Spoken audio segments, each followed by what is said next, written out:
I'm Sean McCauley, and this is my answer to question number 2 on exam 3. So here we have a graph.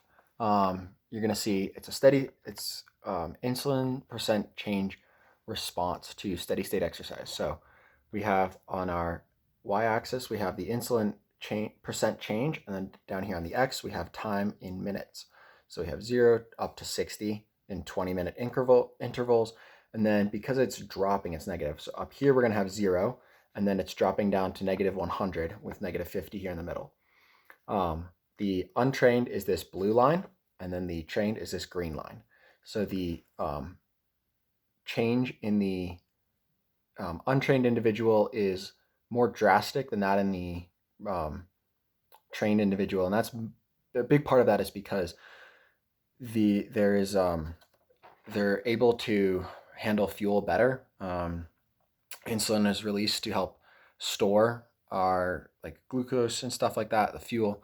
And so in an untrained individual, it's going to be needed to be released at a really high, or the rate of excretion is going to drop significantly because that's going to keep them from storing any insulin and allows the body to utilize it better or utilize that fuel better. Whereas in a trained individual, it's going to be less drastic and less insulin is going to be, the rate of insulin excretion is going to decrease less. And that's due to the way that it allows us to use, we don't rely fully on that glucose. And instead we can rely on using our fat stores as a trained individual, as well as using that glucose. So we can better handle and better utilize the fuel that's in our body. So that's why it's